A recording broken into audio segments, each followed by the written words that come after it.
전국이 그야말로 꽁꽁 얼어붙었습니다. 이번 한파는 북쪽의 찬 공기가 한반도로 쏟아져 들어오고 있는 형태로 최근에 미국에 들여닥친 한파와 비슷한 원인이라고 하는데요.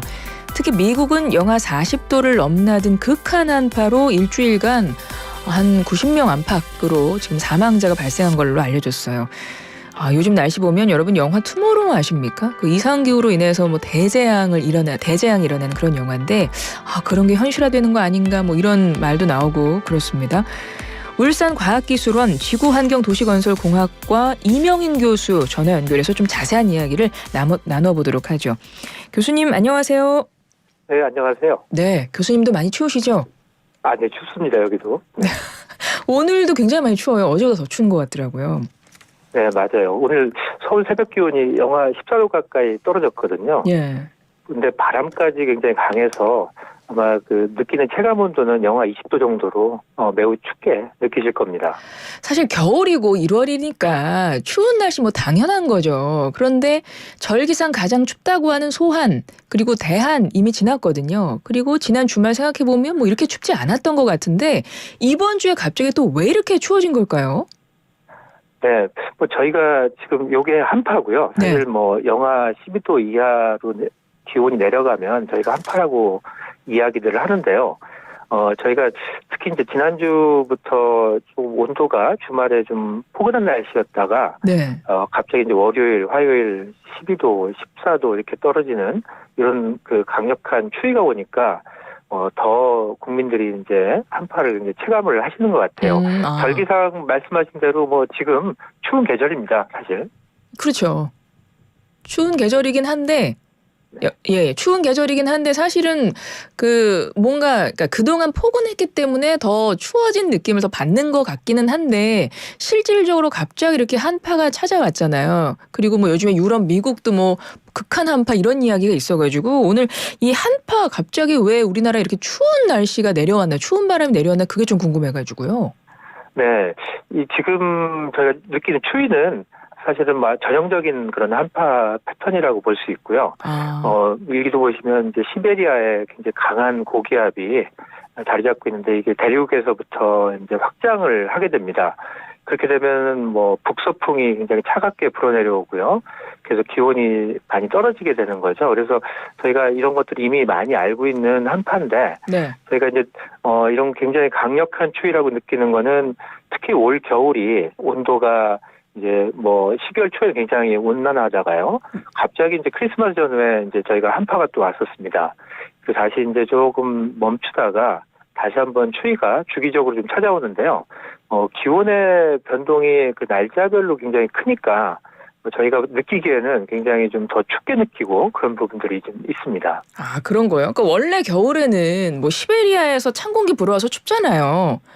네. 그래서 저는 궁금한 건 통상의 이런 겨울 한파랑 이번 한파랑 뭐가 다른 게 아닐까? 이게 좀 궁금했거든요. 요즘에 뭐 기사를 보면 북극 한파다, 뭐 북극 진동이다, 뭐 폴라보텍스 막 이런 말 나오고 막 그래요. 네, 맞습니다. 사실은 지금 저희 한파가 느끼는 거는 이제 뭐 어떻게 보면 자라보고 놀란 가슴, 소뚜껑 보고 놀란다 뭐 이런 말이 있는지 모르겠는데요. 네. 워낙 지금 북미나 유럽에서 강력한 한파가 좀 왔습니다. 그래서 이러한 것들이 이제 그 소위 얘기하는 북극발 한파라고 얘기를 좀 하는 부분들이 말씀하신 대기 상층에 있는 폴라볼텍스가 이제 약해지면서 제트 기류가 남북으로 굉장히 발달하면서 북쪽에 이제 한기가 이제 내려오는 것들 여기에 더해가지고 굉장히 좀 눈도 많이 오게 되면서 지금 피해가 커지고 있습니다. 그래서 이런 것들이 이제 그 지면에서 저희가 유럽이나 미국의 사례를 보다 보니까 저희가 지금 비슷한 시기에 좀 이런 한파를 좀 겪고 있고요. 네. 이런 것들이 유사한 부분도 있고 좀 다른 부분도 있습니다. 저희는 좀 약간 규모가 저희가 그 동아시아 지역의 이제 전형적인 이제 겨울 몬순 때문에 추워지는 그런 패턴들이고, 북극에서의 영향들도 이제 중첩돼서 이렇게 좀 추워졌다고 보시면 되는데, 네. 그렇게 좀 차이가 있고 또 다른 부분이 있습니다. 네. 그렇군요. 왜냐하면 이번 한파가 뭐 지난 주말 뭐 포근했기도 했고 그러니까 갑자기 추워져서 저희가 막 너무 북극 한파 절정이다 이런 표현하면서 최근에 이제 미국과 유럽에서 특히 이제 미국 같은 경우는요 영하 40도 넘으면서 막 인명 피해도 나고 막 이러거든요. 저체온증 뭐 그리고 뭐 교통사고 나고 막 이래서 인명 피해도 있다 보니까 근데 이제 그거에 대한 원인으로 지금 우리나라도 비슷한 요인으로 이렇게 된 게 아닌가 싶어서 지금 많은 분들이 좀 걱정을 하시는 것 같은데 일단 교수님 말씀은 그것과는 우리는 좀 다르다는 말씀이신 거네요. 네네. 저희가 지금 상층에 강력한 그런 제트기류가 북극 상공에 원래 존재를 좀 하는데 네. 이런 것들이 이제 주기적으로 이렇게 뭐 강해졌다 낮아진다 이런 소위 얘기하는 북극 진동이라는 현상이 있습니다. 그래서 저희가 12월 말부터 사실 1월 중순까지 저희가 북극 진동이 굉장히 약해지면서 그러면서 이제 그 북미나 그 유럽 같이 이제 고위도 지역을 중심으로 해가지고 강력한 한파가 오고 뭐 여러 가지 그 피해들이 속출했는데요. 저희는 그거보다는 약간 시차가 좀 있고요. 저희가 지금 지난 월요일 어제부터 오늘까지 이게 추워지고 이번 주가 좀 추워지는 거는 네. 이런 북극의 소용돌이도 약해졌지만 저희 소위 얘기하는 시베리아 고기압이 주기적으로 이제 확장하고 수축하고 이런 과정에서 추워지는 정도로 또 이해해야 될 것 같습니다. 네. 그렇군요. 그러면 미국의 상황을 좀 보겠습니다. 미국 같은 경우는 일단 한파가 지금 굉장히 심각한 상황인 거고 미국 같은 이제 우리가 아까 뭐 북극 한파, 뭐 북극 진동 이런 말 사실은 저는 이제 전문 용어여서 정확한 뜻은 모르겠지만 이런 표현들이 나오면서 굉장히 지금 심각한 어떤 뭐 기후 위기와 연관해서 기사들이 많이 나오는 것이 미국의 상황입니다. 미국은 지금 왜 그런 거예요, 그러면? 네, 이게 사실은 저희가 이런 것들이 이제 기후변화라고 이제 연결해서 보는 시각들도 있고요. 예. 아니면 자연적인 어떤 계절 안에서 추운 날씨들이 이제 오는 자연적인 변동, 인위적인 활동하고 좀 상관없다는 얘기들도 좀 하고 있는데요. 저희가 좀 더 진단을 좀 해봐야 되겠지만, 지금, 저희가 지면에서 겪고 있는 그런 강력한 한파들은, 대륙권 상층에 이제 송층권에 있는 강한 폴라볼텍스가 이례적으로 굉장히 좀 약해졌습니다. 폴라보텍스가 뭡니까? 예. 폴라볼텍스라는 거는 큰 저기압성 소용돌이입니다. 이게 이제 저희가 반시계 방향으로 북극 상공에 이제 돌고 있는데요. 예.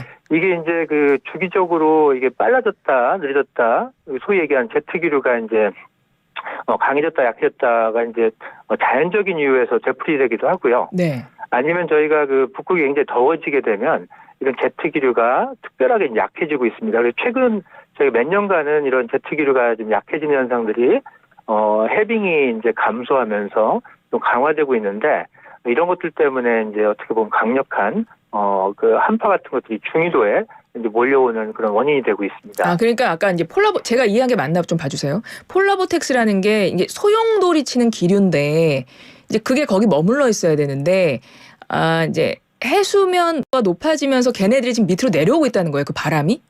네네. 이게 제트기류가 사실은 어떤 북극 쪽에 이제 찬 공기를 가둔 울타리가 되고요. 예. 이게 평소에 강하게 되면은 오히려 이제 북극권에 이제 갇혀 있게 됩니다. 그래서 중위도는 상대적으로 온난한 기온들이 되고요. 네. 이러다가 이제 이게 만약에 북극에 해빙 같은 것들이 이제 비정상적으로 높거나 온도가 올라가게 되면 이런 제트 기류가 약해집니다. 약해지면은 이 울타리가 이제 터지는 거죠. 그래서 예. 이 한기들이 이제 중위도까지 울타리를 넘어서 이제 흘러 내려온다.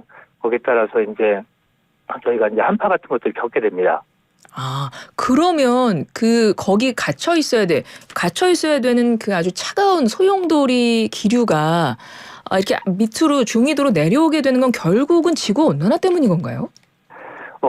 이번 현상을 1대1로 지구온난화다 아니다라고 얘기하기는 좀 어렵고요. 예. 근데 저희가 지난 몇 년간 이제 이런 한파 같은 것들이 특히 최근 5년간 좀 강한 그런 현상들이 좀 있는데요. 공교롭게 저희가 굉장히 겨울철 해빙도 좀 많이 감소했기 때문에 이런 것들이 이제 지구온난화 때문에 이런 한파들이 좀 더 자주 내려올 수 있는 조건들이 만들어졌다. 이렇게 좀 통계적으로 보면 관련성이 있다고 좀 볼 수 있습니다. 아, 관련성이 있다. 그러면 이 지구 온난화로 인하여 이렇게 겨울에는 갑자기 막 이렇게 극한 한파도 오고 반대로 또 여름에는 올여름 또 굉장히 극한 폭염이라는 표현을 썼었잖아요. 극한 폭염. 그것도 역시 같은 맥락에서 이루어지는 지금 기상 변화입니까? 그 말씀하신 대로 지금 저희가 장기적으로 이제 지구 온난화 영향이라는 것들이 이제 기상대에 주는 영향이 몇 가지 이제 잘 알려져 있는 게 있습니다. 저희가 서울과 같이 이제 한 100년 이상의 관측 자료가 이제 모여 있는 데를 보면은 지난 지구 온난화 영향이 아주 뚜렷합니다. 폭염 횟수는 갈수록 이제 증가하고 있고요. 네. 반면에 이제 겨울철에 한파가 오는 횟수는 장기적으로는 저희가 감소하는 추세에 있습니다. 그래서 최근에 저희가 느끼는 이런 한파들은 빈도수는 상당히 지구 온난화 때문에 낮아지지만 저희가 이제 여기서 좀 걱정해야 되는 거는 그렇다고 지구 온난화가 뭐 겨울이 여름이 되는 수준은 아닙니다. 마찬가지로 이제 겨울이 상대적으로 좀 온난화되면서 한파가 덜 자주 일어난다 이렇게 이해하시면 될 것 같고요. 네. 그럼에도 불구하고 이제 저희가 롤러코스터 같은 날씨에 예를 들어 뭐 더운 겨울철이 되다가 갑자기 이제 주기적으로 이렇게 한파가 오게 되면 저희가 이제 좀 더 굉장히 많이 체감하게 되고 또 이런 것들이 준비가 안 된 상황에서는 또 막대한 피해로 이어질 수 있기 때문에 이런 그 한파의 평균적인 일수는 줄더라도 좀 더 극단적인 추위나 폭설 같은 것들이 이제 동반될 가능성이 높아진다고 할 수 있습니다. 그렇군요. 전 세계 각계 전문가들에 따르면 2024년 인류의 최대 위험으로 기후변화가 꼽혔다 그래요. 이 결과 교수님도 공감하십니까? 네, 이건 뭐 세계 경제 포럼에서도 이미 많이 강조하고 있는 부분이고요. 기후변화가 앞으로 굉장히 불확실한 경제적인 위기 또 재해에 대한 위기를 좀 가져오고 있다고 전문가들은 얘기하고 있습니다. 그러면 그 방법은 이걸 좀 막을 수 있는 방법은 그럼 지구 온난화를 늦추는 방법인 거잖아요, 그렇죠? 간단하게는. 네네. 그러려면 우리가 뭐 지구 온난화 늦추기 위해서 노력한다고 해서 뭐 개인적으로 일상에서 텀블러 사용하고 뭐 플라스틱 사용 줄이고 뭐 이제 이런 소소한 작은 행동들 실천하자 이런 말들이 있거든요.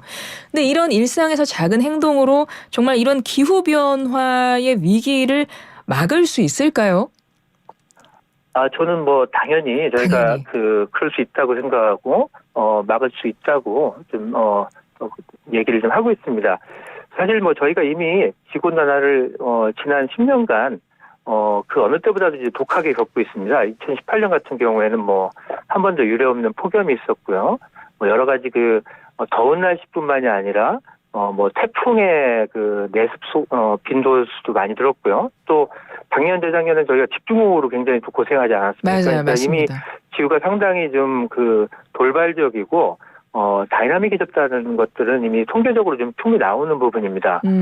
특히 저희가 우려하는 거는 뭐 세계 기상기구에서도 저희가 1.5도씨 이상 되는 거를 굉장히 중요하게 생각하는데 아마도 최근 5년 이내에 저희가 지구 평균 기온이 관측사상 뭐 1.5도씨를 넘어가는 그런 수준으로 올라갈 거라고 생각하고 있거든요. 네.